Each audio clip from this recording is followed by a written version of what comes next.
네, 양가희 기자 안녕하세요. 안녕하세요. 네, 서울시가 오늘 조직문화 혁신을 위한 4대 핵심 과제 그리고 10대 지속 과제를 공개했습니다. 어떤 내용들이 포함되어 있나요? 네, 일만 키로 유명한 서울시가 업무는 줄이고 휴가는 늘리는 방향으로 조직 문화를 바꾸기로 했습니다. 네. 이 시는 지난달 본청과 사업소 직원 2,100여 명에게 온라인으로 물은 결과 직원 간 업무 편중 완화와 재충전을 위한 휴가 제도의 확대 그리고 소통 감성형 리더십 교육 등이 가장 많은 표를 얻었다고 합니다. 네. 이를 바탕으로 한 조직 문화 혁신을 위한 4대 핵심 과제와 10대 지속 과제를 오늘 공개를 한 것인데요. 우선 직급과 경력별 업무 분장 가이드라인을 마련해서 전 직원이 담당하는 업무량을 분석해서 일이 특정 직원에게 쏠리지 않도록 했습니다. 그리고 또 간부들이 휴가를 충분히 갈 수 있도록 5급은 휴가 10일 이러한 방식으로 이 직급별 목표 휴가일을 정하고 그 이상 사용하지 않으면 연가 보상비를 주지 않기로 했습니다.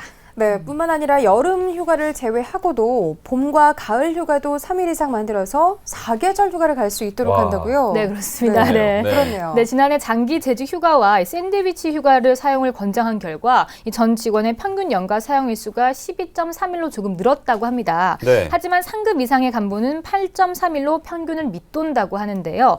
사실 상사가 휴가를 가지 않는데 어느 부하 직원이 눈치를 보지 않고 갈 수가 있겠어요. 그렇겠죠. 네, 휴가를 그래서 이 때문에 간부들에게 휴가를 좀 장려하기로 한 것인데요. 또 직원이 바라는 관리자의 리더십 정립도 함께 추진이 되는데 일부 간부의 수직적인 행태가 여전하다는 직원들의 지적에 따라서 5급에서 3급 관리자에게 소통 감성 리더십 특별 교육을 실시하고 매달 이달의 간부를 선정해서 바람직한 리더십을 제시하기로 했습니다. 네, 맞습니다. 휴가를 간다고 눈치를 보게 되면 휴가 가서도 마음이 불편하거든요. 그렇죠. 네, 휴가가 좀 늘어났으면 좋겠네요. 네. 그리고 고충 상담 시스템도 대대적으로 개편을 한다고요? 네, 그렇습니다. 직원들이 신변 노출을 걱정하지 않도록 고충 상담 시스템을 손보기로 했는데요. 직원 인사 고충과 관련해서 권한을 가진 인사 담당 간부가 직접 대면해서 상담하는 비공개 원스톱 창구를 만들고요. 언어폭력 신고센터를 직장 내 괴롭힘 신고센터로 확대하기로 했습니다. 네, 기대됩니다. 이번 조직문화 혁신은 설문과 토론회를 통해서 이 서울시청 직원들의 공감대를 충분히 확보한 만큼 추진에는 걸림돌이 없을 것으로 예상이 되는데요. 네, 이제 문제는 얼마나 직원들이 이걸 체감하느냐, 그래서 얼만큼의 성과를 내느냐 이건 것 같은데요. 네. 조직 차원의 대대적인 혁신을 이뤄낼 수 있을지 한번 지켜보겠습니다. 네. 다음 소식입니다. 이 서울시가 서울형 경제민주화 정책의 일환으로 영세한 사회적 협동조합의 세금 부담을 대폭 덜어준다고요? 네, 그렇습니다. 영세한 비영리 사회적 협동조합이 서울의 법인 설립을 등기할 때 내는 세금이 약 26만 원이 낮아진다고 합니다. 네. 서울시는 사회적 협동조합 등록 면허세 최저 금액을 11만 2,500원에서 기타 등록 면허세 수준인 4만 200원으로 인하하기로 했습니다. 이 대도시 내 중과세를 고려하면 실제 내야 하는 등록 면허세는 40만 5천 원에서 14만 4,720원으로 낮아지는 것인데요. 건당 약 26만 원이 절약이 되는 것입니다. 네. 이 협동조합은 조합원이 가입해서 출자금의 총액이 달라지면 회계 연도가 끝난 후에 변동 등기를 하도록 되어 있어 등기 시 내는 등록 면허세 부담이 큰 편인데요. 이 때문에 서울시와 23개 자치구에서는 사회적 협동조합의 비영리성과 이러한 상황 등을 감안해서 등록 면허세 최저 금액을 낮춰서 이들의 부담을 덜어주기로 했습니다. 네. 하반기에는 다른 세목도 경감을 추진한다고 합니다. 네. 공공의 이익을 목적으로 운영되는 사회적 협동조합에 대한 지원, 앞으로도 꾸준히 확대될 필요가 있어 보입니다. 네. 마지막 소식입니다. 지난해 서울시에서 시범 운영했던 야시장에 서울시민 21만 명이 찾으면서 큰 호응을 얻은 바 있습니다.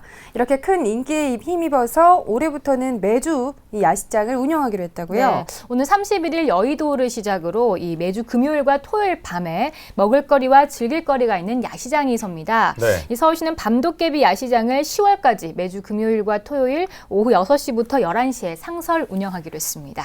네. 그중에서 가장 먼저 문을 여는 곳이 한강공원 물빛 광장입니다. 네. 주제가 하룻밤 세계 여행이라고요? 네, 그렇습니다. 오늘 31일에 여의도 한강공원에는 세계 각국의 음식을 판매하는 푸드트럭이 30대가 참여해서 야시장이 문을 여는데요. 여기에는 청년 셰프들이 참여를 한다고 합니다. 네. 그 밖에도 수공예품과 패션 잡화 그리고 방향제와 인테리어 소품 등을 판매하는 상인들이 판을 벌리고 이 세계 전통 공연과 게릴라 퍼포먼스 등도 열린다고 합니다. 네, 작은 축제처럼 느껴지는데요. 그렇죠, 네. 서울의 4곳에서 야시장 중 한 곳이 한강공원 물빛 광장이라고 합니다. 네. 그렇다면 나머지 세 곳은 어디서 열릴까요? 네, 5월에는 DDP에서 야시장이 열리고요. 이 청춘 런웨이 댄싱 나이트가 주제로 20대가 주 타겟이라고 합니다. 또 목동 운동장은 7월부터 이 레포츠 마켓과 익스트림 캠핑장을 주제로 열리게 되는데요. 이곳에서는 중고 스포츠용품 판매 수리와 캠핑 요리 판매 그리고 보드게임 등이 예정이 되어 있습니다. 네. 청계천에는 5월 가정의 달에 특별한 주제로 야시장이 선다고 합니다. 네. 이번에는 뭐 장소별로 상당히 재미있는 테마들이 많습니다. 그러네요. 시민들이 많이 몰리는 만큼 이 야시장에 참여하려는 상인들의 경쟁도 또 만만치가 않을 것 같은데요. 네. 현장 품평회 방식으로 선정을 한다고요? 그렇습니다. 어떻게 하는 건가요? 네, 이 야시장의 참가 상인은 일반 200열 3팀 그리고 푸드트럭은 100열 7개 팀을 선정을 하는데요. 시는 전문가와 일반 시민 그리고 대학생 등의 심사위원 300여 명을 동원해서 현장 품평회 방식으로 즉석에서 심사를 하기로 했습니다. 오늘 31일부터 4월 9일까지 5일에 걸쳐서 품평회를 진행한다고 합니다.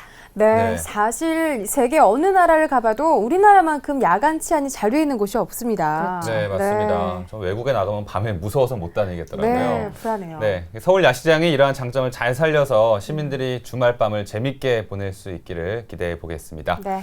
자, 지금까지 양가희 기자와 수도권 이슈 브리핑 함께했습니다. 양가희 기자 고맙습니다. 고맙습니다.